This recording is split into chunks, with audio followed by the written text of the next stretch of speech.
Bismillahirrahmanirrahim. Assalamualaikum warahmatullahi wabarakatuh.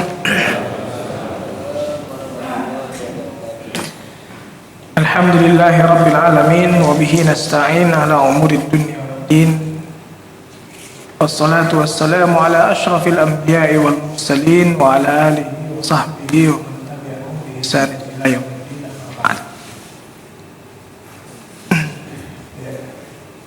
Bapak-bapak,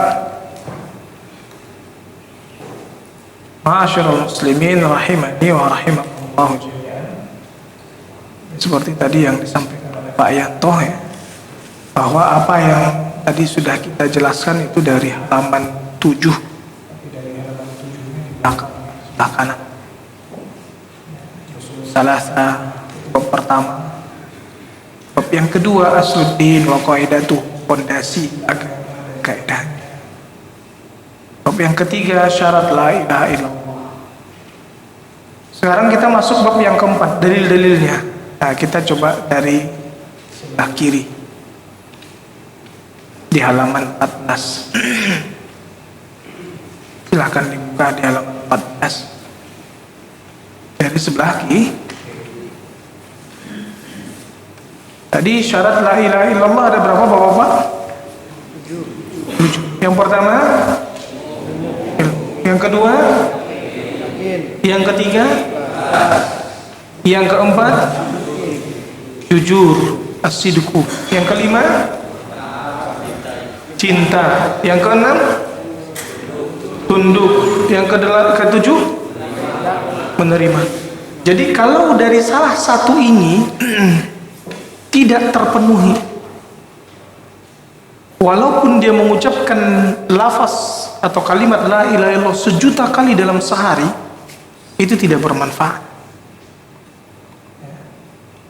Makanya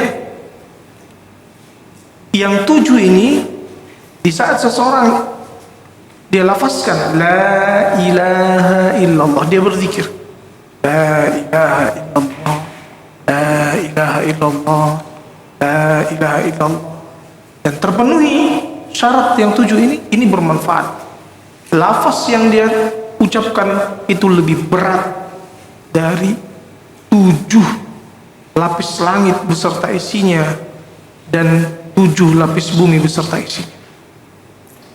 Karena dalam sebuah hadis Allah katakan bahwa jika seandainya ditimbang 7 lapis langit, ya, 7 lapis langit beserta isinya, ghairi beserta penghuni ghairi selain aku, dan 7 lapis bumi beserta isinya di satu timbangan, dan kalimat la ilaha illallah di timbangan yang lain, mana yang lebih berat?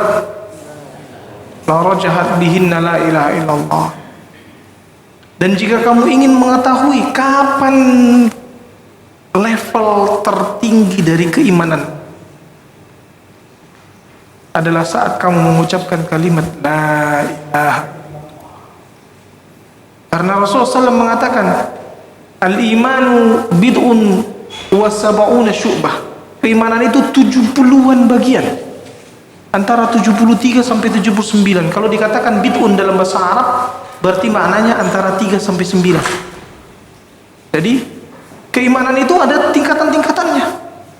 Kata Nabi sampai 70-an bagian. Fa'alaha, tingkatan tertingginya apa?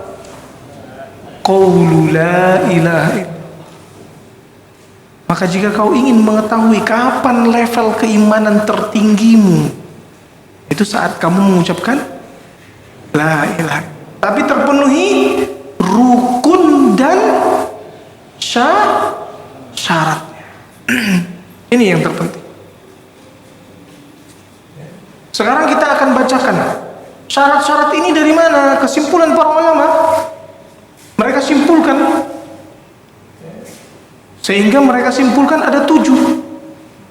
Syekh Abdullah bin Ibrahim Al-Qura'i simpulkan, dia simpulkan jadi ada 7.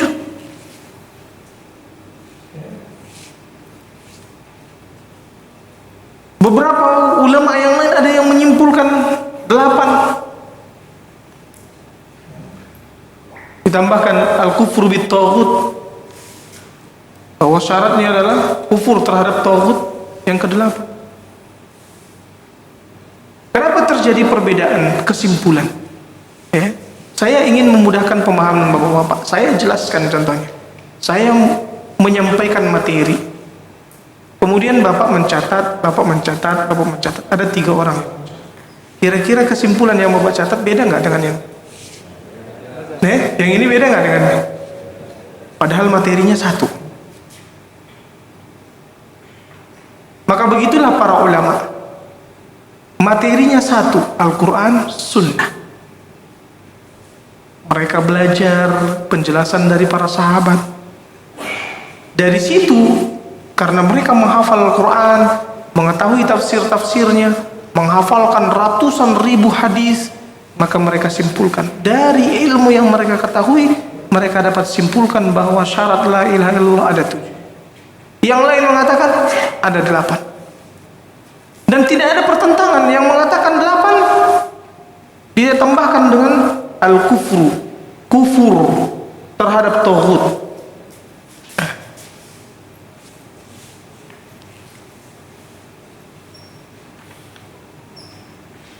Kufur terhadap tauhid, ingkar terhadap tauhid.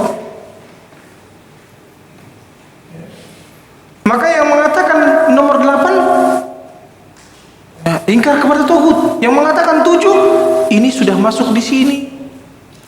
Kalau dia menerima konsekuensi dari la ilaha illallah, berarti dia pasti tidak menerima yang lain.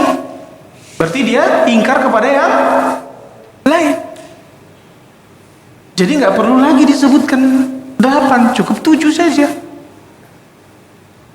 Oh, nggak bisa kata yang ulama lain itu menyebutkan ini harus ditekankan. Menurut saya ini harus ditekankan.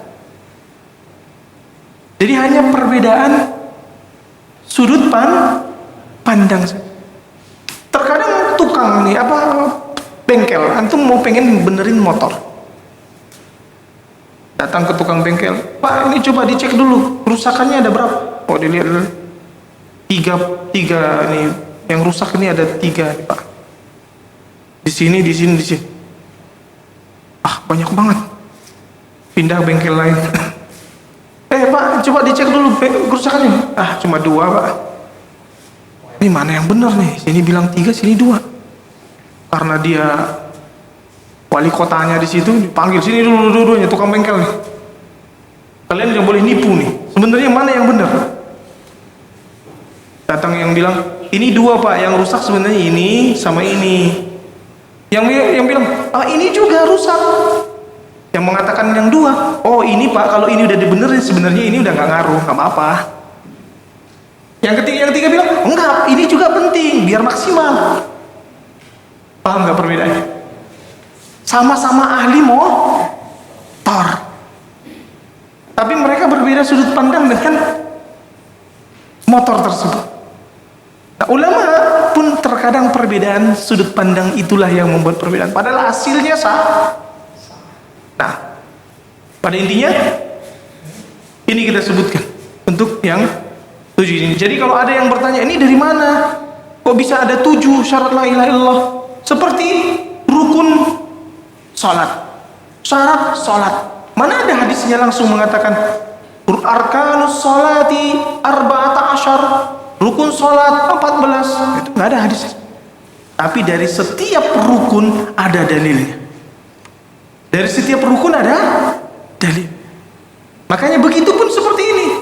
Dari setiap syarat ada dalilnya. Kenapa Anda mengatakan ini syarat la ilaha illallah, termasuk syarat la ilaha illallah yang pertama? Karena Allah yang mensyaratkan.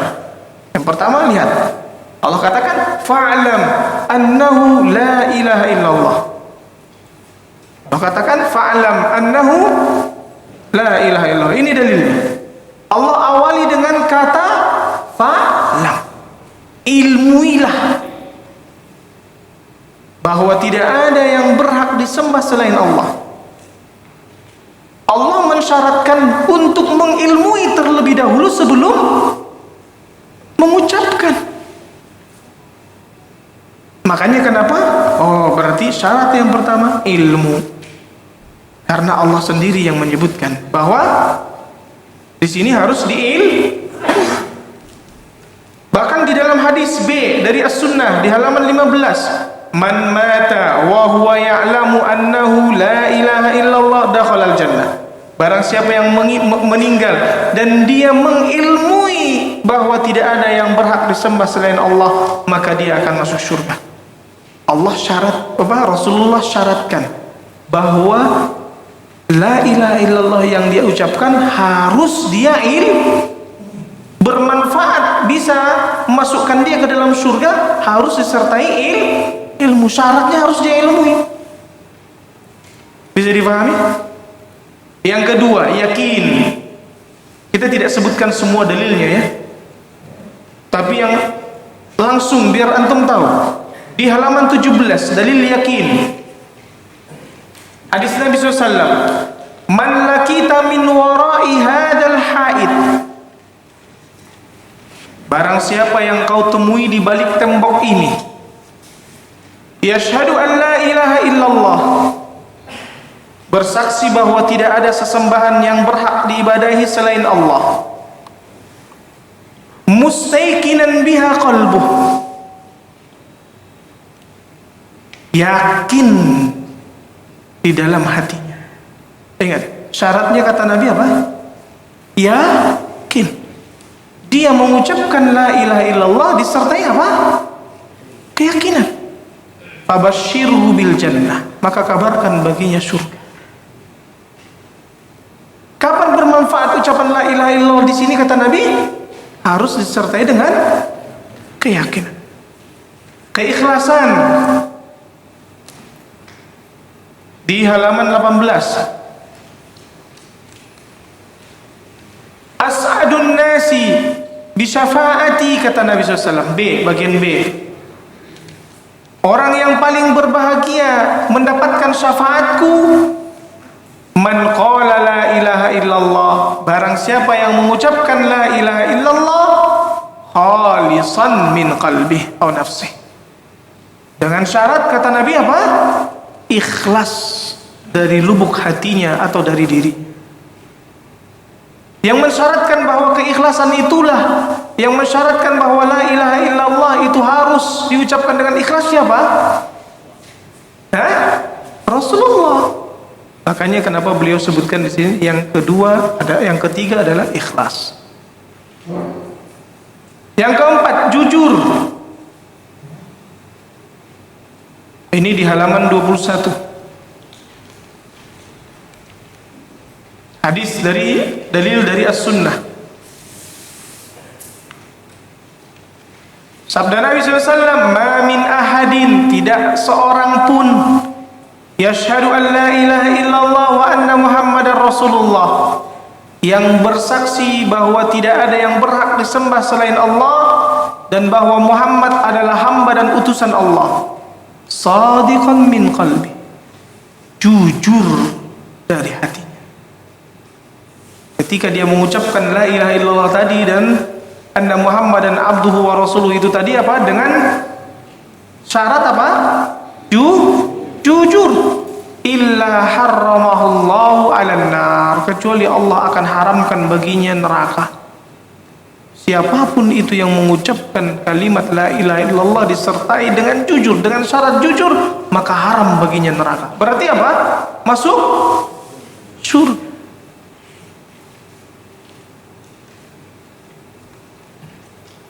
Kemudian dalil dari mahabbah, tetap di halaman 21, firman Allah Subhanahu wa taala, wa minan nasi may yattakhidhu min dunillahi andada, di antara manusia ada yang menyembah atau menjadikan tandingan-tandingan bagi Allah, menyembah tandingan-tandingan bagi Allah. Jadi dia membuat tandingan bagi Allah Subhanahu wa taala. Ada yang semisal dengan Allah. Dia meyakini ada yang semisal dengan Allah. Dia meyakini ada yang serupa dengan Allah. Ada yang menandingi Allah. Yuhibbunahum kahubbillah, mereka mencintai tandingan tersebut sebagaimana mencintai Allah. Kemudian Allah katakan, Adapun orang-orang yang beriman, yaitu yang beriman yang mengucapkan orang-orang yang beriman yang mengamanah. Keimanan itu harus dengan apa? Ucapan la ilaha illallah. Adapun orang-orang yang beriman asyaddu hubban lillah, kecintaan mereka lebih besar kepada Allah. Allah katakan bahwa syarat seseorang itu dikatakan beriman, yaitu dia mengucapkan la ilaha illallah, dianggap ucapan la ilaha illallahnya itu apa? Benar. Karena yang dikatakan beriman adalah yang benar ucapan la ilaha illallahnya. Paham gak? Yang benar-benar direkomendasikan oleh Allah sebagai orang yang beriman adalah apabila ucapan la ilaha illallahnya benar. Maka Allah katakan mereka-mereka ini lebih besar kecintaannya kepada Allah. Bisa difahami dalil ini? Bagaimana menyimpulkannya?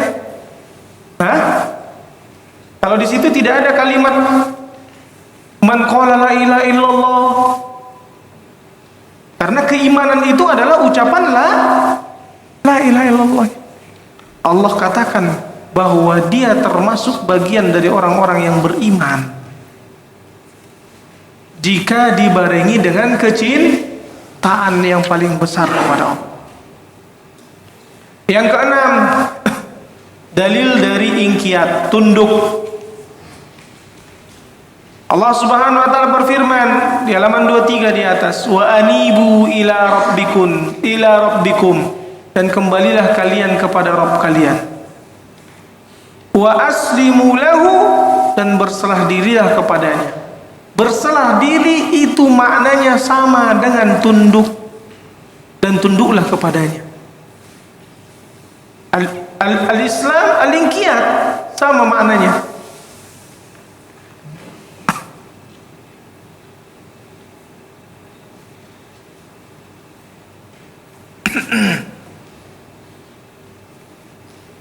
Kemudian yang ketujuh, dalil dari al-qabul,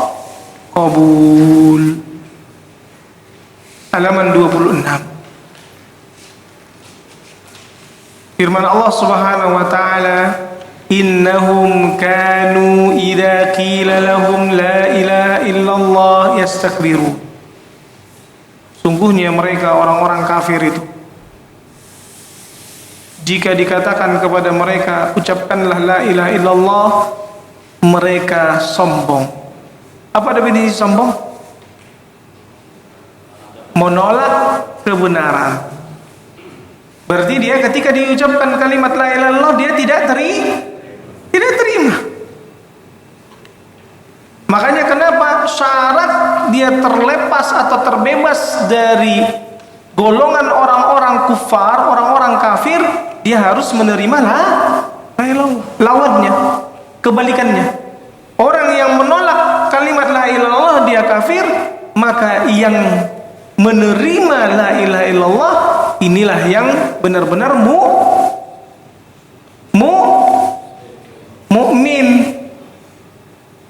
Bisa dipahami nggak? Dari mana kita bisa memahami dalil ini? Begitulah dalam syariat kita. Kalau kita ingin memahami Al-Quran, cara kesimpulan, ini kesimpulannya dari mana? Kenapa bisa ini jadi syarat la ilaha illallah, yaitu menerima? Jadi ada namanya kias apa? Mudhar, yang berlawanan. Kalau seseorang itu dikatakan kafir jika dia tidak terima, maka dia dikatakan mukmin kalau dia menerima. Bisa nggak dipahami, Pak?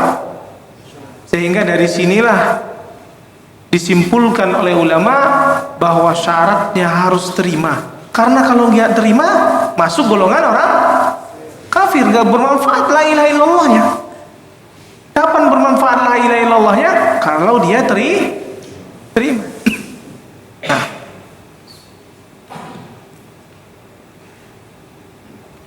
selesai. bab yang keempat. Sekarang masuk bab yang kelima. Apa Pak? Pembatal Islam. Tadi 1, 2, 3, 4. Ya. 1, 2, 3, 4. Katanya kurang jelas ya papan tulisnya.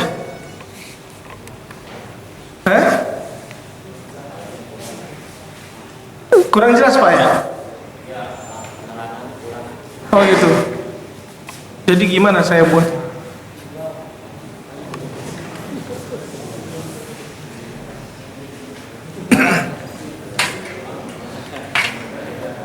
Bab 1. Bab 1 tadi tentang apa? 3 pondasi utama. Bagaimana kita membangun agama kita. Ya. Bahwa yang pertama paling wajib diketahui oleh seorang hamba adalah tentang apa tadi? 3 pondasi. Mengenal Allah, mengenal agama, dan mengenal apa? Nah, Nabi.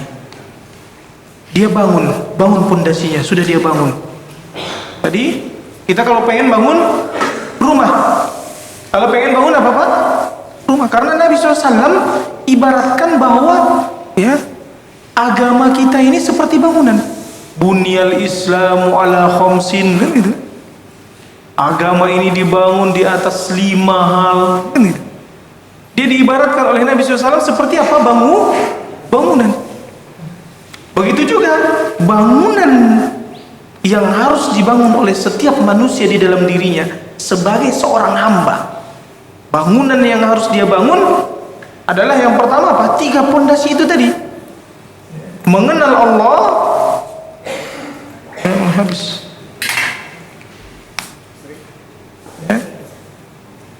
Jadi mengenal Allah. Kemudian untuk mengenal Allah dia tidak mungkin bisa kecuali dengan mengenal Islam. Hanya dengan Islam dia bisa mengenal Allah. Dan Islamnya bisa benar hanya dipandu dengan panduan Nabi. Dengan panduan Nabi.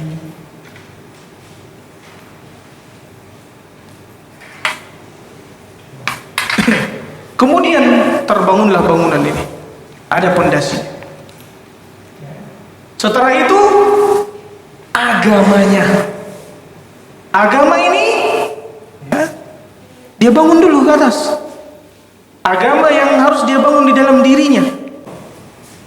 Bangunlah tauhid di dalam diri. Yang mana kalimat tauhid? Apa kalimat tauhid? La ilaha illallah. Sehingga kita bahas di bab yang kedua tentang apa? Pondasi agama itu sendiri. Kita bahas di bab yang kedua tentang apa? Pondasi agama yang merupakan rukunnya. Rukun dari la ilaha illallah. Rukun dari la ilaha illallah itu ada berapa? Ada berapa rukunnya? Rukun. Di bab kedua ada berapa? 2. Meniadakan dan menetapkan.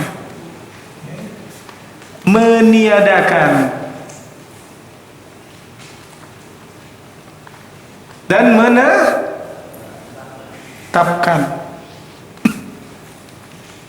Yang menetapkan di mana? Itulah poin pertama. Al-amru bi ibadatillahi wahdah la syarikalah. At-tahridu ala dzalik wal muwalatu fi wa taghfiru man taraka. Ini dia menetapkan. Menyediakan di poin yang kedua. Al-inzaru anisyirki fi ibadatillah wa taghlidhu fi dzalik wal mu'adatu fi wa taghfiru man fa'al. Inilah dia rukun dari la ilaha. Di bab yang ketiga baru masuk syarat dari la ilaha. Ini bangunannya udah tambah kokoh nggak? Bangunan agamanya kalau kita udah pelajari ini tambah kokoh nggak? Di bab yang kelima sekarang kita bahas yang bisa menyebabkan robohnya bangunan. Kita udah capek-capek bangun, jangan sampai kita roboh karena kita nggak tahu, padahal tiba-tiba ada genangan air, apa ini ya? Ini kira-kira bisa ngerobohin bau, mana tahu nggak? Karena dia nggak tahu, biarin aja dah. Karena dia nggak tahu. Makanya di bab yang kelima, pembatal keislaman, tujuan utama kita adalah agar jangan sampai keislaman kita ingat, itu tujuan utamanya, bukan untuk ngebatalin keislaman orang lain. Ingat ini sangat penting. Jangan antum seneng Islam muslim, kaum muslimin ini sedikit. Ada orang yang seneng dia kalau kaum muslim itu sedikit, pengennya apa? Ngebatalin, ente kafir, ngafirin. Padahal orang banyak itu pengen dakwahin biar masuk Islam. Dr. Zakir Naik capek-capek ngejelasin tentang agama Islam agar banyak yang masuk Islam. Ini malah pengen apa? Berkurang. Ingat, tujuan utama mempelajari pembatal keislaman bukan untuk membatalkan keislaman orang lain. Sesama karyawan jangan saling memecat. Ini yang sering saya sampaikan. Sesama karyawan jangan saling memecat. Bisa nggak Bapak? Sama-sama karyawan bisa nggak Bapak mengecat teman Bapak? Hah? Bisa nggak? Bisa? Bisa nggak Pak? Bisa. Serius? Bagaimana itu? Bikin kamu aja. Hah? Catatan. Udah langsung aja kamu udah. Enggak, serius Anda bertanya? Hah? Serius? Enggak bisa kan? Wah, antum bercandanya. Berlaku nggak antum bikin gitu aja terus? Kan enggak. Nah begini, maksud Anda begini. Di perusahaan biasanya ada peraturan. Siapa yang ketahuan mencuri contohnya dipecat. Mungkin nggak ada nggak peraturan biasanya yang dipecat apa? Saya mencuri ya, mencuri berarti benar. Siapa yang mencuri dipecat.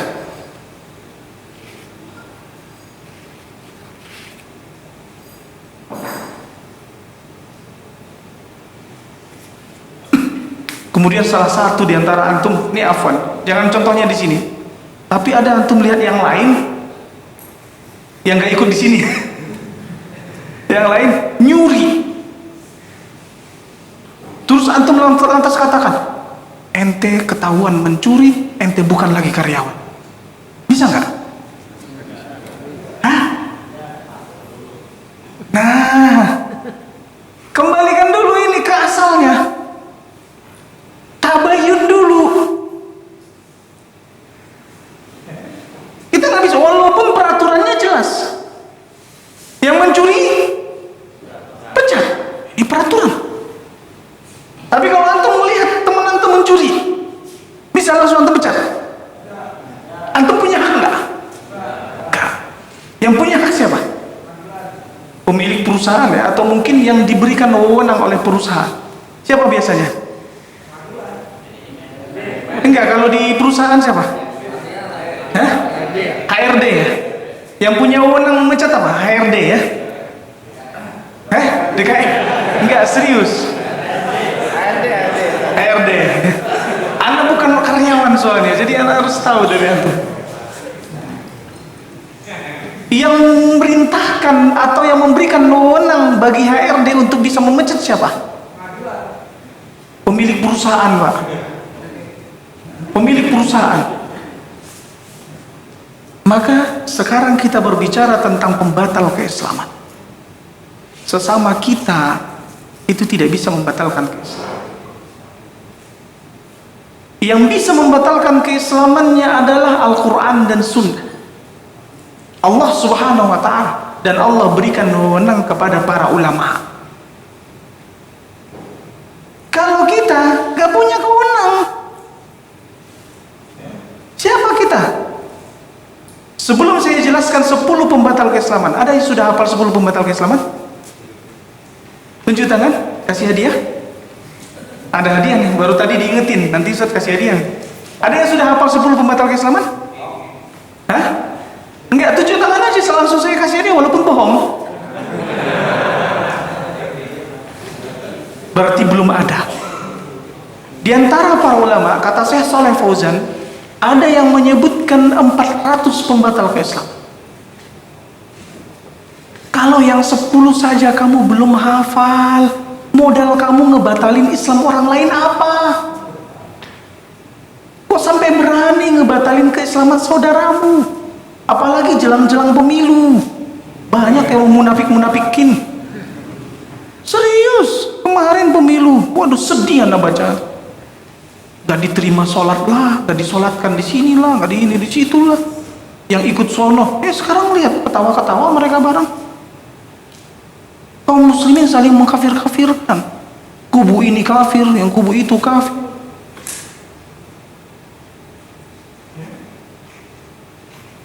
Ini yang perlu kita perhatikan, bahwa tujuan kita mempelajari pembatal keislaman bukan untuk itu, tapi menyelamatkan diri kita masing-masing. Kamu tahu mungkin orang lain, mungkin kamu melihat saudaramu secara hukum umum, maka ini membatalkan keislaman. Tapi untuk kamu saya belum tahu apa penyebabnya. Karena asalnya dia adalah muslim, dia mengucapkan la ilaha illallah. Ingat, mengucapkan apa? La ilaha. Antum yakin kalau dia mengucapkan la ilaha illallah? Yakin. Tapi antum belum yakin apa faktor dia melakukan pembatal keislaman. Bisa jadi dia dipaksa, bisa jadi dia mengira itu bagian dari Islam. Bisa jadi enggak? Antum harus jelaskan. Karena pada asalnya dia mengaku muslim, maka keyakinan bahwa dia adalah seorang muslim tidak boleh dihilangkan hanya dengan keraguan. Dia tahu nggak ya? Ini masih ragu nggak? Masih ragu. Makanya dalam kaidah al-yakinu la yazulu bisyak, keyakinan tidak bisa dihilangkan dengan keraguan. Ini terkait pembatal keislaman. Ini yang ingin saya tekankan. Karena saya tidak mau keluar dari sini ada orang-orang yang ngebom masjid, ngebom itu. Kenapa? Kafir itu semua. Dari mana antum tahu? Anak belajar pembatal keislaman, dia sudah batal Islam. Siapa yang ngajarin? Ustaz Sujuan. Aduh. Karena anak katakan serius, memang begitu. Ada orang yang nemu kitab ini tapi tidak dijelaskan oleh para ulama, akhirnya dia ajarkan ke orang, akhirnya salah dalam memahami. Al-Quran saja bisa nggak dijadikan sebagai bahan teror?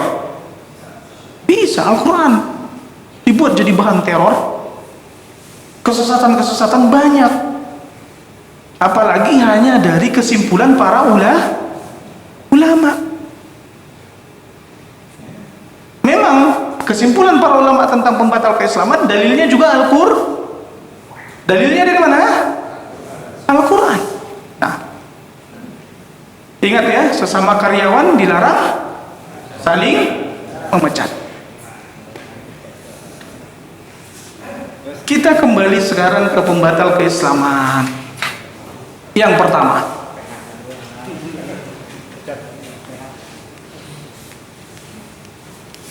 karena ternyata setelah ditangkap ini orang yang mencuri, ditanya oleh pihak HRD, kenapa Bapak pencuri? Pak, saya benar-benar sangat butuh banget untuk biaya persalinan istri. Pak, ngomong aja langsung ke HRD ini, jangan nyuri. Track record kamu sebenarnya baik, tapi kok kamu nyuri? Akhirnya dipertimbangkan HRD, jangan ulangi lagi. Tapi nggak jadi dipecat. Bisa jadi nggak? Begitu juga kadang kondisi orang-orang yang melakukan. Kita tidak tahu apa faktornya, tapi asalnya dia adalah mengucapkan la ilaha illallah. Tinggal kita katakan, kalau memang ini kita bilang, jangan nyuri, antum bisa dipecat. itu bisa. Maka jangan lakukan ini. Kamu bisa jadi murtad. Nah, ini boleh. Kamu bisa jadi kafir. Tapi saya tidak tahu apa penyebab kamu melakukan ini. Saya tidak mengatakan kamu kafir. Tapi kalau kamu melakukan ini, kamu bisa kafir. Bisa? Paham ya?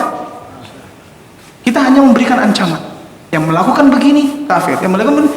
Namun person, individu, hati-hati. Individu langsung tunjuk matanya. Ente kafir. Ente kafir. Ini gak boleh. Hukum umum kita buat. Bedakan ini. Maka pembatal keislaman yang pertama, syirik. Batal keislaman yang pertama apa? Syirik. Pakai bahasa Indonesia aja ya. Gak ada yang belajar bahasa Arab di sini soalnya.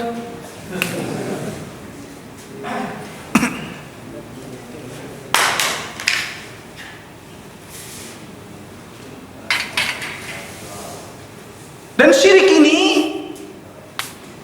makhluk.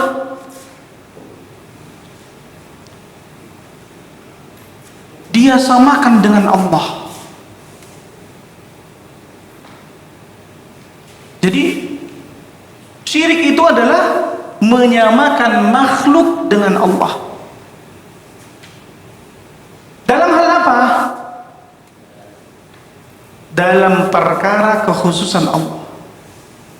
Dalam hal apa? Perkara kekhususan Allah. Dia samakan makhluk dengan Allah dalam perkara kekhususan Allah. Dan yang menjadi kekhususan Allah itu ada 3. Yang menjadi kekhususan Allah ada 3. Yang pertama adalah rububiyah. Menciptakan, mengatur dan menguasai. Itu namanya rububiyah. Yang pertama kekhususan Allah adalah rububiyah. Bahwa hanya Allah yang menciptakan,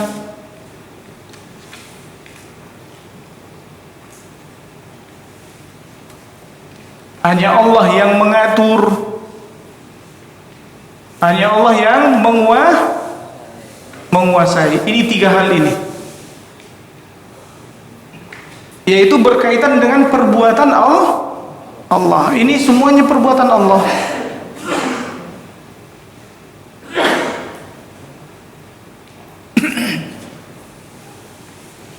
Menciptakan, yang menciptakan dari tidak ada menjadi ada siapa? Allah. Hanya satu-satunya. Allah satu-satunya yang menciptakan seluruh alam. Jadi kalau ada orang yang menyamakan makhluk dan mengatakan bahwa ada satu helai sayap nyamuk yang diciptakan oleh si fulan, dari tidak ada sampai itu jadi ada, yang menciptakan bukan Allah tapi ini. Syirik enggak? Syirik. Itu dalam penciptaan. Dalam pengaturan, yang mengatur, seperti hujan. Allah turunkan hujan di sini, Allah yang atur. Turunkan hujan di sana, Allah yang atur. Nah, kalau si Rara mengaku punya remote-nya, bahwa dia bisa ngatur, ini berarti dia telah mengaku seperti haknya Allah, kekhususannya Allah.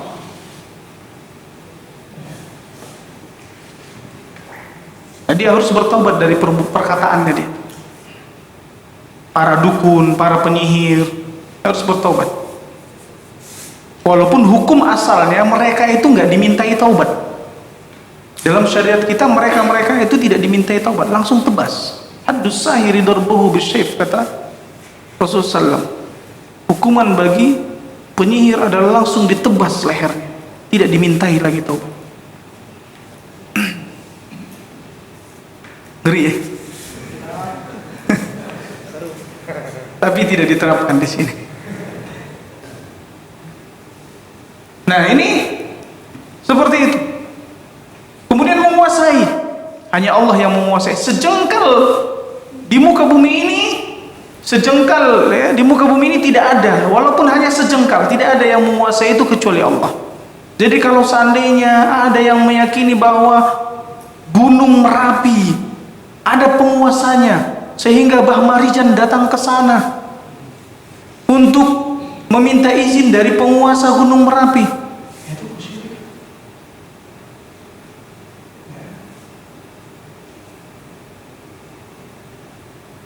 makanya kalau kita ke hutan, istilah-istilah dulu, misi mbah. Penguasa hutan itu adalah Allah, permisinya sama Allah. A'udzu bikalimatillahi tammati min syarri ma khalaq. Itu kita baca, bukan misi mbah. Semua itu lemah. Nah, yang kedua, yang menjadi kekhususan Allah adalah uluhiyah, ibadah. Jika ada yang memalingkan ini kepada selain Allah, bahwa ada makhluk yang disamakan dalam perkara ibadah, bahwa dia beribadah kepada makhluk, ini juga kesyirikan. Yang ketiga, bahwa yang berhak, yang menjadi kekhususan Allah, menetapkan nama-nama dan sifat Allah, asma wa sifat.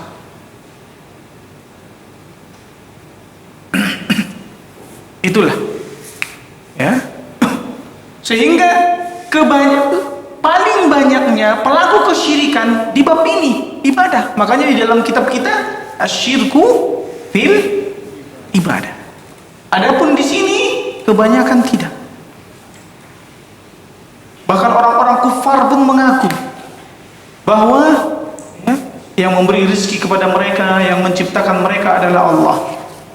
Wala in sa'altahum man khalaqahum la yaquluna Allah. Kalau kalian bertanya kepada mereka siapa yang menciptakan mereka, mereka akan mengatakan Allah.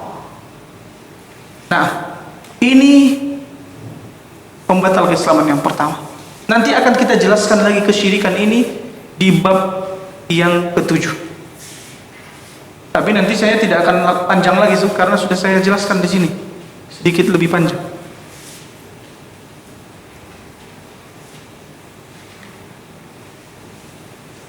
Pembatal keislaman yang kedua, menjadikan perantara antara dirinya, dia nih hamba, lupa terus saya harus pakai bahasa Indonesia. Hamba. Orang hamba harus beribadahnya kepada siapa? Allah. Tapi ini tidak. Dia jadikan perantara kepada malaikat, nabi, al-anbiya, as-salihin, orang-orang saleh. Jadi mereka jadikan perantara, tidak langsung kepada Allah. Dalam hal apa? Berdoa, tawassul. Dia tawassulnya ke sini, ya Husain kata dia. Seperti orang-orang Nasrani mintanya ke Isa, ya Isa. Jadikan perantara. Atau ke orang-orang saleh, ya Syekh Abdul Qadir Al-Jilani. Dalam hal apa? Berdoa. Dalam hal berdoa, meminta syafaat dan bertawakal. Syafaat,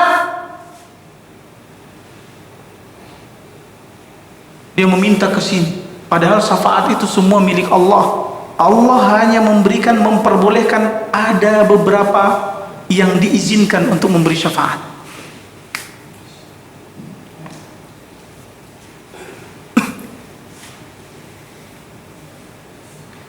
Allah Subhanahu wa taala katakan, wa qala rabbukum ud'uni astajib lakum, dan Rabbmu berkata, berdoalah kepadaku, aku akan kabulkan. Jangan ke perantara. Ini sering mereka mengatakan, ma na'buduhum illa liyuqarribuna ila Allahi zulfa, kata mereka. Tidaklah kami beribadah kepada perantara-perantara ini kecuali hanya untuk mendekatkan kami kepada Allah. Tujuannya begitu. Tapi tetap Allah katakan mereka kafir. Karena mereka meminta kepada tidak meminta kepada Allah. Langsung minta kepada Allah. Kenapa? Minta kepada malaikat. Malaikat tidak memiliki wewenang. Kenapa minta kepada para nabi, orang saleh? Tidak memiliki wewenang. Awal mula kesyirikan di muka bumi ini karena berlebih-lebihan terhadap orang saleh. Siapa nama orang salehnya itu? Yang paling pertama di kaumnya Nabi Nuh. Waqalu la tazarunna alihatakum wa la tazarunna waddaw wa la suwa'aw wa la yaghutsa wa ya'uq wa nasra. Ini lima nama orang saleh. Kata Ibnu Abbas di dalam tafsir, menafsirkan ayat ini, 5 nama orang saleh. Awal mula kesyirikan itu karena berlebih-lebihan, mengkultuskan orang saleh, berlebih-lebihan kepada orang saleh.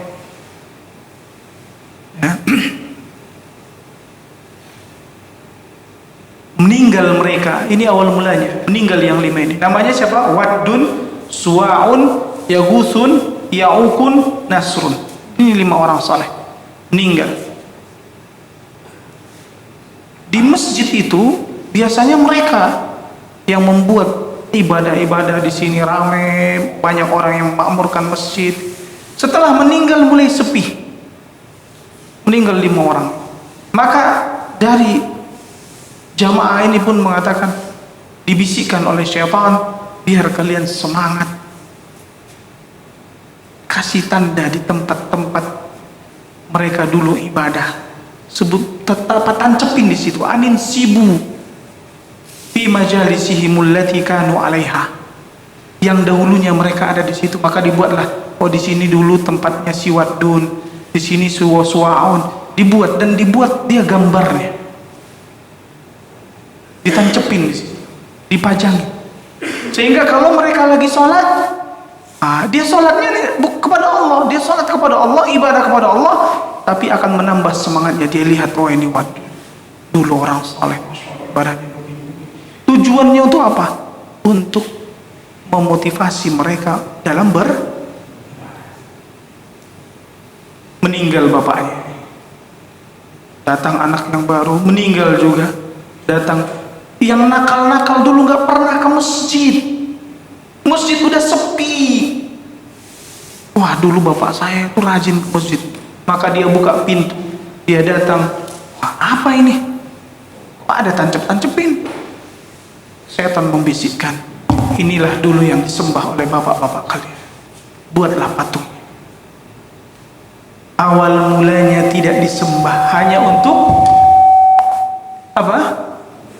Memotivasi. Akhirnya disembah.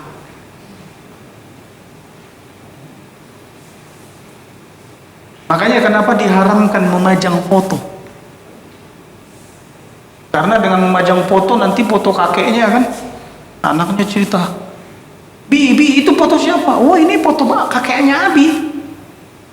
Dulu kalau datang hujan, kalau kena hujan, kakek itu nggak pernah sakit, kuat badannya. Ceritanya meninggal tuh kan, datang anaknya lagi, cucunya, kakek itu foto siapa? Oh, itu foto kakeknya kakek. Kalau kena hujan, kalau datang hujan, nggak kena. Tadi ceritanya apa? Nggak sakit.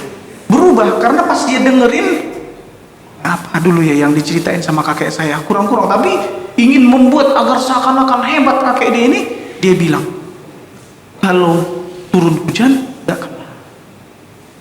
Turun lagi ke anak cucunya, oh, foto siapa itu? Orang soleh sepertinya. Oh, itu kakeknya kakek. Bisa nurunin hujan. Awalnya tadi apa? Begitulah terjadinya kesyirikan. Karena apa? Pengkultusan. Makanya Allah katakan di dalam Al-Quran, ya ahlal kitab, wahai ahlu kitab, la taghlu fi dinikum, jangan kalian berlebih-lebihan dalam agama. Tidak boleh berlebih-lebihan. Kita harus apa? Pertengahan. Jangan berlebih-lebihan, jangan meremehkan. Nah, ini sebabnya mereka jadikan perantara karena berlebih-lebihan. Yang ketiga, pembatal keislaman yang ketiga, tidak mengkafirkan orang musyrik atau ragu mengkafirkan mereka atau membenarkan keyakinan mereka. Gimana modelnya? Orang musyrik yang bagaimana? Yang sudah disepakati, ditetapkan di dalam Al-Quran dan Sunnah. Orang-orang musyrik, orang-orang Yahudi, Nasrani, penyembah matahari, orang Buddha, Hindu, ini orang-orang musyrik.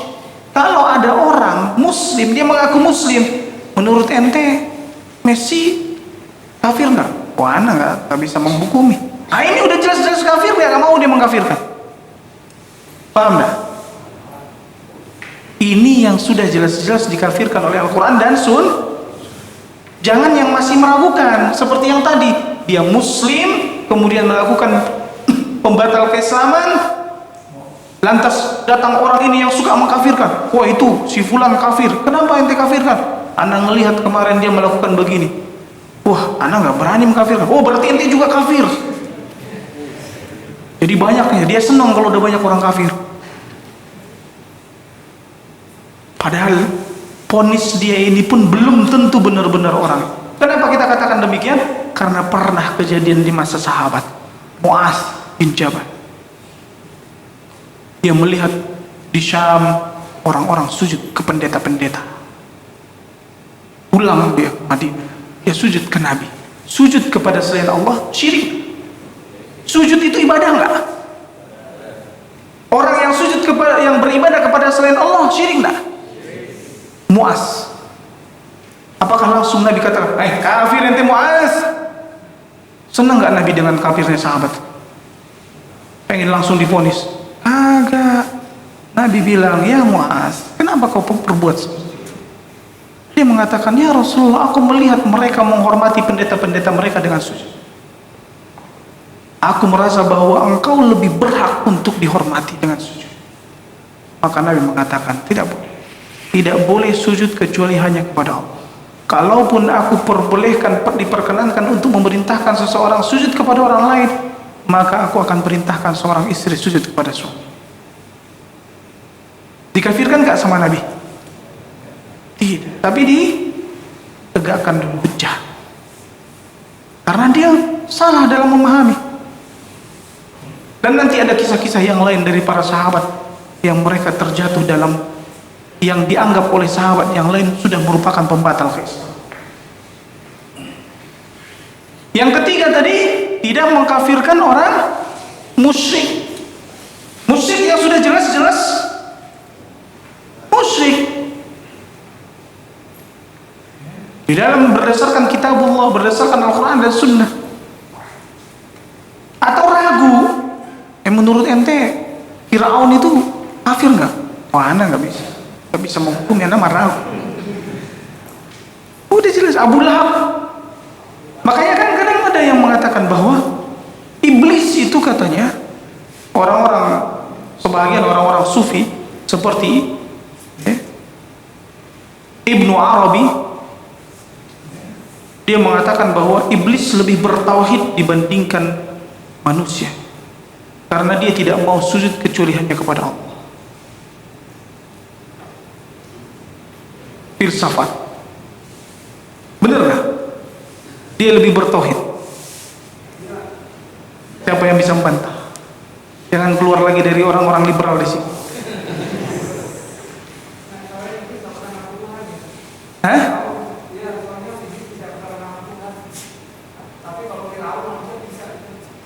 Nah, sekarang pertanyaannya, apakah benar iblis itu yang paling bertauhid? Karena disebutkan oleh orang ini, yaitu orang sufi bernama Ibnu Arabi, dia mengatakan bahwa iblis itu adalah orang yang paling bertauhid karena dia tidak mau sujud kecuali hanya kepada Allah. Dia nggak mau sujud sama Nabi Adam.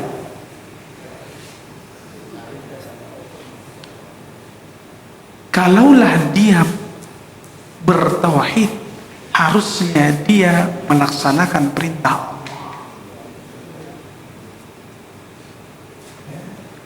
Di saat itu Allah tidak menjadikan sujud sebagai ibadah, tapi di saat itu Allah menjadikan sujud sebagai penghormatan. Tidak mensyariatkan sujud sebagai ibadah, tapi Allah perkenankan untuk sujud untuk penghormatan. Allah yang memerintahkan dia sebagai bentuk penghormatan kau sujud. Tapi dia tidak mau. Berarti ini bukan tauhid. Jadi jangan salah kita dipermainkan kata-kata oleh orang-orang filsafat, orang-orang liberal. Begitu juga jika membenarkan keyakinan mereka, Trinitas contohnya. Makanya tanya kepada orang-orang Nasrani, ketika Yesus dibunuh, Tuhan Bapa ikut mati nggak? Kan katanya Trinitas, 3 di dalam 1 kan. Kalau nggak ikut mati, oh berarti Yesus bukan Tuhan, ya kan? Karena Tuhan nggak mati. Kalau ikut mati, lebih parah lagi. Terus yang hidupin Yesus siapa? Kalau Tuhannya ikut mati. Nah ini antum tanya, bikin pusing orang-orang Nasrani. Karena memang keyakinan mereka itu sesat dari intahu khairul lakum. Berhentilah kalian dari mengatakan seperti itu lebih baik bagi kalian. Nah,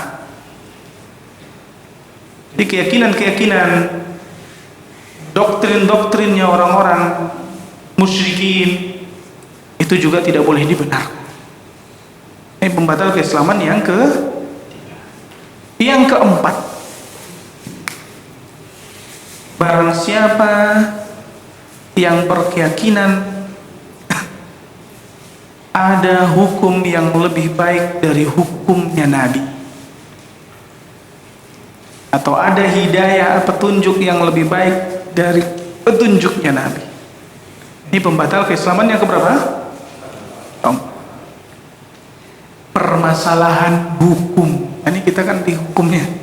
Ini sering terjatuh dalam permasalahan hukum ini. Banyak orang-orang yang mengkafirkan karena permasalahan hukum. Wah, tidak berhukum dengan hukum Allah, taghut katanya.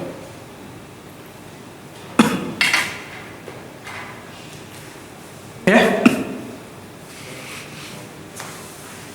Undang-undang dasar ini hukum apa?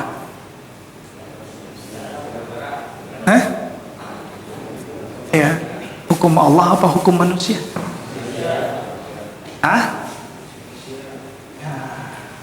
Yang mengatakan hukum Allah, mengatakan hukum manusia.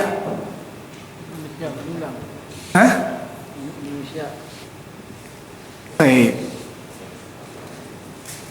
Kita harus menghukuminya dengan adil. Sebahagian berkesesuaian dengan hukum Allah, sebahagiannya tidak. Ada nggak yang berkesesuaian dengan hukum Allah? Jadi jangan katakan semua hukum manusia. Jangan langsung dicap semua hukum tauhid. Sebahagian berkesesuaian dengan hukum Allah, sebahagian tidak. Lantas kita ingin menyikapi tentang berhukum dengan hukum selain hukum Allah. Di sini ada 2 kondisi untuk yang membuat hukum. Sekarang yang membuat hukum dulu. Yang membuat hukum. Karena di negara kita ada yang membuat. Jika dia meyakini hukum yang dia buat lebih baik dari hukum Allah. Perhatikan ya. Dia meyakini lebih baik dari hukum Allah. Dia membuat hukum dan dia meyakini bahwa hukum yang dia buat lebih baik dari hukum, maka ini apa?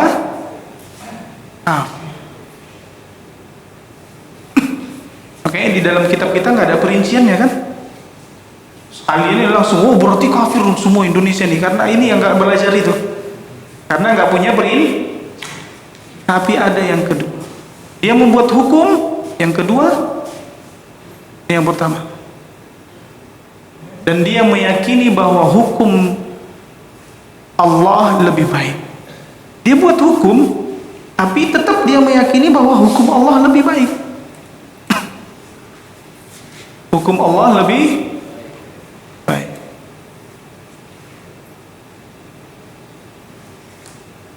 Maka ini dosa besar, kufur kecil. Pemimpin-pemimpin kita di Indonesia yang mereka membuat hukum dan mereka muslim, pada asalnya ketika dia mengaku muslim, maka dia mengakui bahwa hukum Allah yang terbaik. Itu hukum asal. Setiap muslim pasti mengaku bahwa hukum Allah yang terbaik. Lantas kenapa dia membuat hukum? Maka kita pastikan karena dorongan hawa nafsu, ingin menzulimi rakyat, ingin mengambil harta rakyat, atau terkena syubhat dia mungkin mengira ini bagian dari hukum Allah, sehingga masuk ke mana? Dosa besar.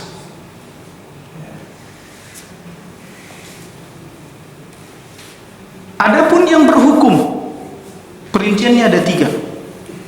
Yang berhukum dan dia meyakini bahwa hukum Allah, hukum selain Allah lebih baik, sama dengan yang pertama, ya, dia berhukum dengan hukum selain Allah. Kalau tadi ini yang membuat hukum. Perpahami Pak ya, kalau sambil ngantuk habis itu kedengaran kafir gitunya doang, ngeri juga. Intinya kalau antum salah paham jangan sebut-sebut nama saya ya. Yang salah paham antum. Yang ke bagian seni solonya apa yang nangkapin teroris itu? Densusnya malah aneh ntar yang dipanggil. Antum yang salah paham aneh yang dipanggil.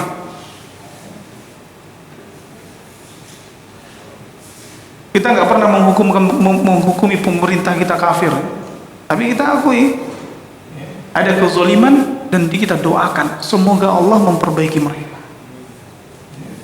Karena kalau kezaliman ini hilang, terperbaiki, untungannya buat kita juga. Nah, yang pertama tadi sama hukumnya dengan yang pertama. Kalau ini tadi membuat hukum, ini yang berhukum rakyatnya. Dia berhukum dengan hukum selain Allah. Ketika ditanya, kamu meyakini ini lebih baik? Iya. Maka dia kafir. Kalau dia meyakini bahwa hukum selain Allah itu lebih baik. Yang kedua, dia berhukum dengan hukum selain Allah, tapi dia meyakini bahwa hukum Allah lebih baik. Lantas kenapa dia berhukum dengan hukum selain Allah? Atas dorongan, sekali lagi, hawa. Ketika sengketa tanah, atau ketika dia jalan, ini yang paling mudahnya, jalan di jalan raya, kemudian dia melirik perempuan, dia nikmati perempuan itu. Sekarang dia sedang berhukum dengan hukum siapa? Hukum Allah memerintahkan tundukkan pandangan, tapi dia tidak tundukkan pandangan, dia nikmati. Dia sedang berhukum dengan hukum siapa?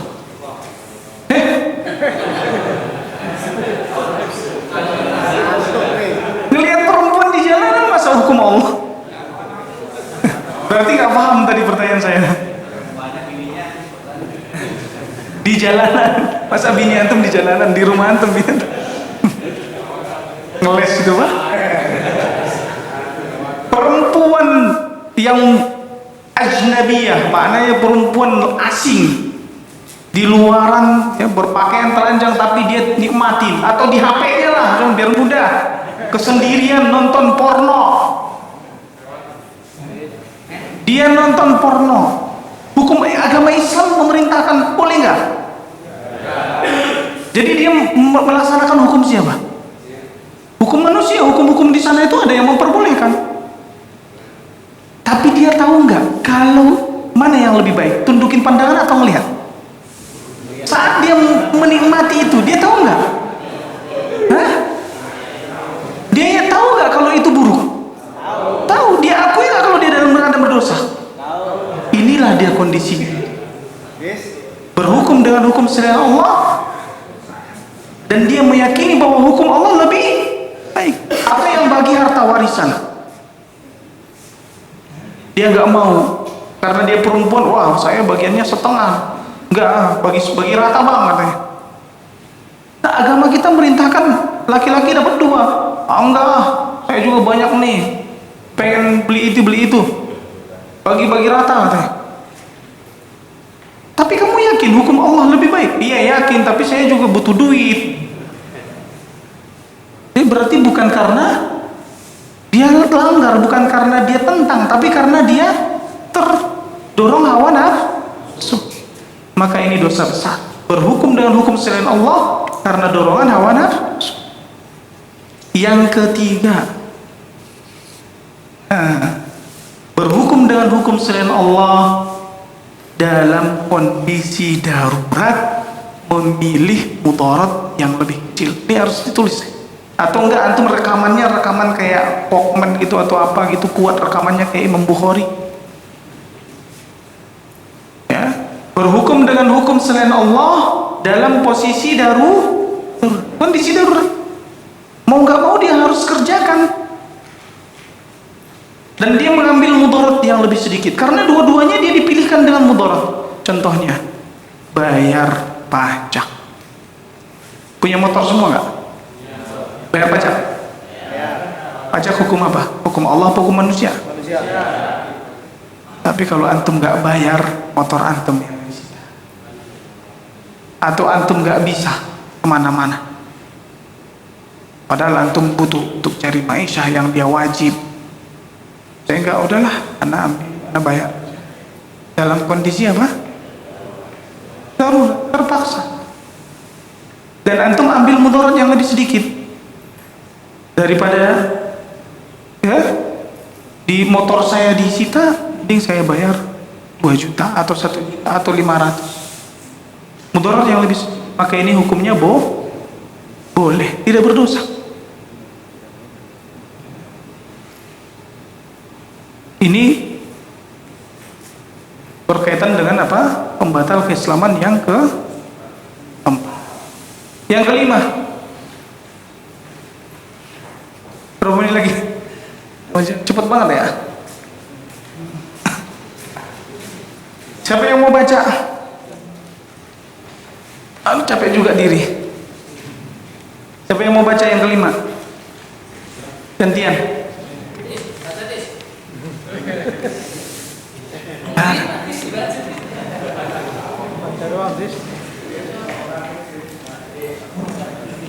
Yang kelima, membenci sebagian dari ajaran Rasul walau tetap mengamalkannya. Nah, ini biasanya orang-orang munafik. Makanya kalaupun kita tidak bisa mengamalkan syariat itu, jangan dibenci.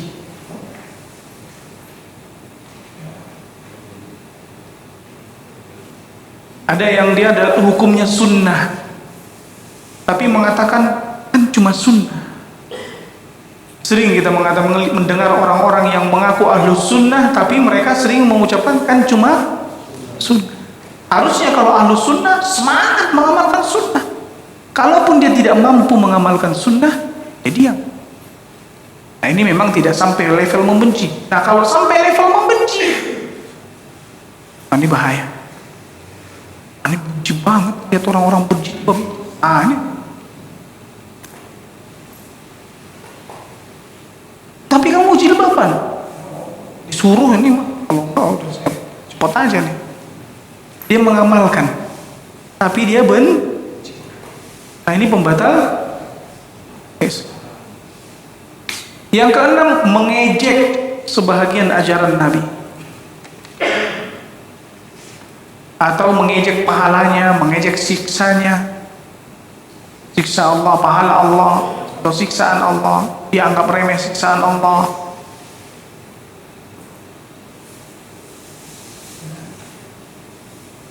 Ini biasanya mereka jadikan olok-olok, seperti kasus di zaman Nabi SAW, orang yang mengolok-olok para sahabat. Dia mengatakan, aku tidak pernah melihat orang yang paling mementingkan perutnya,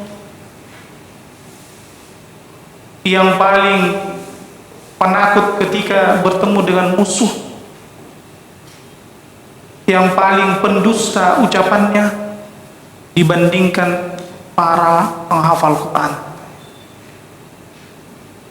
Yang dia maksudkan adalah Rasulullah SAW dan para sahabat. Saat sampai kepada Nabi berita tersebut, baru dia minta maaf, ya Rasulullah, ini cuma senda gurau.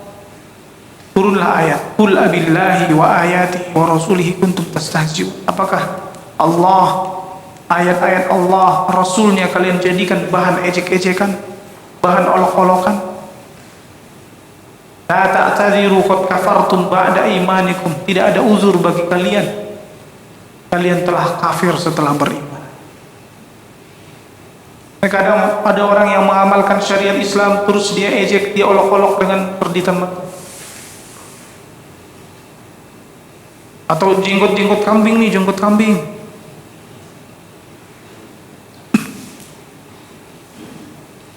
Sekali lagi, kalaupun antum menemui seorang muslim seperti itu, jangan langsung kafir. Ingat ya tadi, hukum umumnya iya, tapi personnya harus berhati-hati. Bisa jadi dia nggak tahu kalau itu termasuk pembatal Islam. Jelaskan. Yang ketujuh, sihir.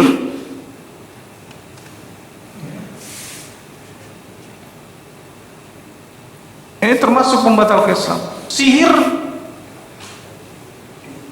yaitu dengan bentuk bantuan, meminta bantuan kepada syaitan. Jadi beda sihir dengan yang bukan sihir. Yang sihir ini adalah dengan bantuan syaitan. Jampi-jampi, mantra-mantra, buhul-buhul, tiupan-tiupan dengan bantuan syaitan untuk memudaratkan orang lain. Maka itulah sihir.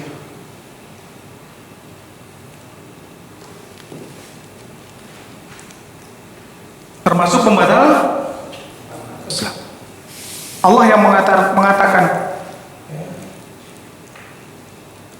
walakinna syayatina kafaru, akan tetapi setan-setan itulah yang kafir. Yu'allimuna an-nasa sihra, mengajarkan manusia sihir.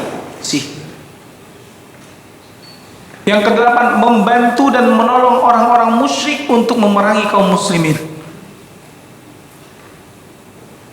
Pembatal keislaman yang kedelapan ini jika dibarengi dengan kebencian terhadap kaum muslim. Dia membantu dan menolong orang-orang musyrik untuk memerangi kaum muslimin, dibarengi dengan apa? Kebencian.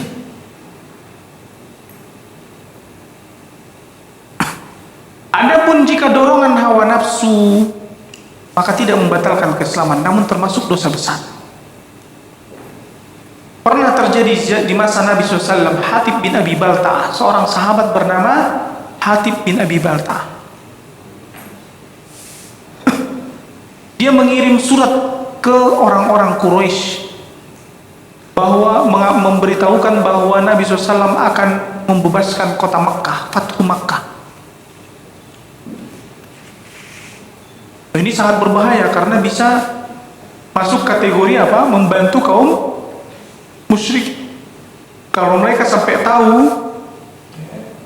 kondisi kaum muslimin, membocorkan rahasia kaum muslimin, Ini sangat berbahaya. Berarti dia membantu orang-orang musyrik dalam memerangi kaum muslimin. Tapi itu surat tidak sampai ke sana karena Nabi SAW diwahyukan oleh Allah Subhanahu Wa Taala sehingga memerintahkan Ali menangkap wanita yang membawa surat tersebut. Tangkaplah wanita itu, kemudian diinterogasi dan dia pun mengaku bahwa yang memerintahkan dia adalah Hatib bin Abi Balta'ah. Akhirnya Hatib bin Abi Balta'ah dipanggil. Maka ditanya oleh Nabi SAW. Saat dipanggil, Umar itu langsung, "Ya Nabi Allah wa ya Rasulullah, da'ni aqta' unuqah hadzal munafiq." Biarkan aku tebas leher orang munafik ini. Jadi sekilas Umar sudah menganggap kalau dia kafir. Tapi Nabi SAW tabayyun. Nabi katakan kepada Umar, "Wahai Umar, perlahan ya Umar, tenang ya Umar. Tidakkah kau ingat bahwa Hatib bin Abi Balta'ah ini adalah di antara pasukan Badar? Pasukan Badar yang Allah Subhanahu Wa Taala katakan kepada mereka, if'alu ma syi'tum faqad ghufirtu lakum, lakukanlah sesuka hati kalian, sesungguhnya aku telah ampunkan dosa-dosa kalian." Ini menunjukkan rekomendasi bahwa mereka tidak akan mungkin melakukan kekufuran. Kekufuran tidak. Allah sudah rekomendasikan sendiri terhadap para sahabat ashabu Badar. Maka ditanya Hatib bin Abi Balta'ah, maka Hatib bin Abi Balta'ah mengatakan, "Ya Rasulullah, sahabat-sahabat yang pindah, yang hijrah ke Madinah, mereka tinggalkan saudara mereka di sana, ada backingannya. Saya nggak punya backingan. Saudara keluarga saya di sana nggak punya backingan. Saya ingin kirim surat ini hanya agar nanti mereka jaga saudara saya. Itu aja."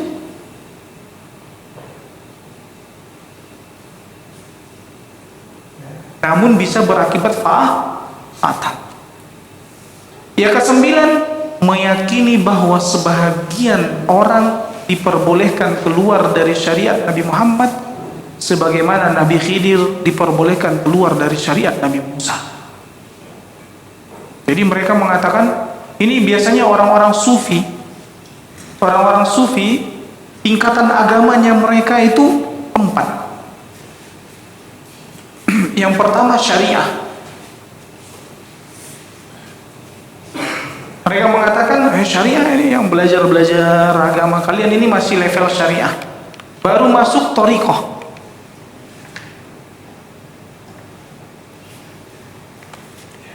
Baru masuk hakikoh. Baru masuk ma'rifah. Di sini kita sepakat bahwa levelnya kita adalah, tujuan utama kita adalah untuk ma'rifah, yaitu mengenal Allah. Kita sepakat. Seperti dalil yang tadi sudah kita sebutkan, bahwa tujuan diciptakannya seluruh alam adalah untuk mengenal Allah. Tapi tingkatan yang 2 ini, bahwa untuk mencapai level ma'rifah harus melewati thariqat dulu, kemudian sampai ke hakikat. Jadi di thariqat itu adalah zikir tertentu yang mereka buat. Jadi beda-beda thariqatnya, beda-beda cara zikirnya. Mereka mengamalkan, dari mana mereka mengamalkan thariqat ini? Dari hadis palsu yang disebutkan oleh, mereka mengatakan bahwa Nabi SAW menyebutkan setiap orang yang ingin mencapai ma'rifah harus melewati 360 thariqah. Anda lupa berapa di dalam hadis yang mereka sebutkan itu, jadikan sebagai hujjah. Padahal itu adalah palsu hadis, dibuat-buat. Di dalam kitab-kitab hadis yang masyhur tidak ditemukan hadis tersebut. Makanya datang thariqah Tijaniyah, thariqah Naqsabandiyah. Setiap yang membuat thariqah maka dinisbatkan kepada dia. Nanti ada yang cara zikirnya dengan begini, atau la ilaha illallah. Ada yang berzikirnya dengan tari-tarian. Jadi setiap thariqah punya cara zikir berbeda. Ada yang gini-gini, macam-macam. Yang mana itu semua tidak ada contohnya dari Nabi SAW. Kemudian mereka mengatakan ketika dia sampai level kejam-kejam, maka dia sampai level hakikat. Wa'bud rabbaka hatta ya'tiyakal yaqin, kata mereka. Sampai level apa? Hakikat. Wah, dia sudah tahu hakikatnya dalam beragama. Dia sudah sampai level hakikatnya dalam beragama, padahal kesurupan. Sahih. Biasanya mereka mengatakan sampai lafaznya ketika dia ucapkan la ilaha illallah, sampai lafaz lallah.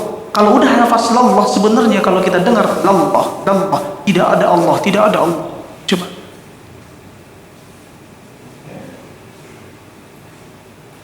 Atau sampai lafaz la ilaha illallah.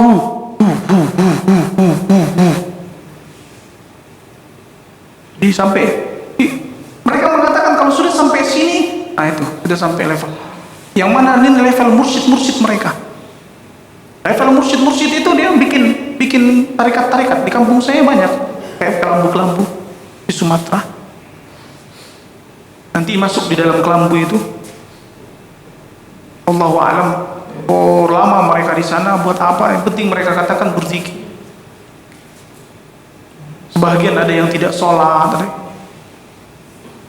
Nah, ketika mereka sampai ke level ma'rifah ini, mereka akan mengatakan, saya sudah seperti Nabi Khidir terhadap Nabi Musa.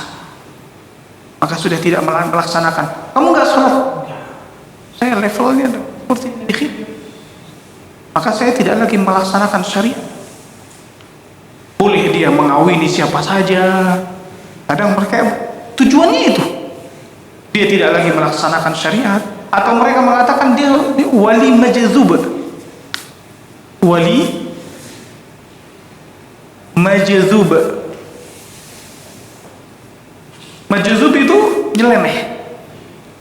Gak sholat, orang sholat dia gitar-gitaran, atau dia pakai celana gini. Mereka mengatakan bahwa dia tidak ingin menampakkan kesolehannya di depan umum. Padahal sebenarnya memang gila. Saya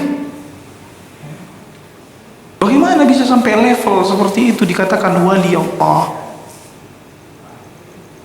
Gak sholat, gak apa. Orang yang berkeyakinan seperti itu, ikhwah fillah azanillahu wa iyyakum jami'an, tidak ada dari kalangan sahabat yang sampai seperti itu. Tabi'in, Nabi SAW, tidak ada. Seutama-utamanya umat setelah Nabi SAW adalah Abu Bakar. Abu Bakar tetap melaksanakan syariat. Kita akui bahwa kita harus sampai ke level ma'rifah, namun dengan cara menyempurnakan syariat langsung. Tidak ada ini. Apa kata Allah? Udhulu fis-silmi kafah. Masuklah ke dalam Islam secara. Kalau kita ingin ma'rifatullah, mengenal Allah dengan apa? Sempurna mengamalkan syariat. Nah, kemudian yang ke-10, tidak mau atau berpaling dari agama Allah, tidak mau mempelajarinya dan tidak mau mengamalkan. Inilah pembatal keislaman yang ke-10. Ini orang-orang yang berpaling ini, ya, sering terkadang diistilahkan tidak tahu. Dia nggak tahu gitu. Padahal sebenarnya berpaling. Beda orang bodoh dengan orang berpaling adalah orang bodoh dia sudah belajar. Kaum muslimin terkadang ada yang memang benar-benar bodoh, dia berupaya untuk mempelajari agama, tapi mungkin salah tempat dia belajar agama, sehingga salah dalam mengamalkan. Nanti di hadapan Allah punya hujjah, punya jawaban. Kenapa kamu mengamalkan begini? Maka dia mengatakan, ya Allah, kau wajibkan bagiku untuk mempelajari agamamu, dan aku telah mempelajarinya. Namun seperti inilah yang aku dapatkan. Maka yang ditanya nanti yang mengajarinya. Dia punya hujjah. Tapi bagi yang tidak punya atau tidak mau belajar, kenapa kamu mengamalkan seperti ini? Ya Allah, aku nggak tahu. Kamu bukan tidak tahu, tapi kamu tidak mau mempelajarinya. Makanya kita harus belajar. agar kita punya hujjah di hadapan Allah Subhanahu wa taala. Karena perintah Nabi SAW wajib mempelajari agama Islam. Talabul ilmi faridatun ala kulli muslim. Menuntut ilmu wajib bagi setiap muslim. Baik, mungkin sampai di sini sesi tanya jawab 10 menit. Habis. Nah. Besok berarti antum catat aja itunya ya. Pertanyaannya. Ya, kita cukupkan sampai di sini. Subhanakallah wa bihamdika, asyhadu an la ilaha illa anta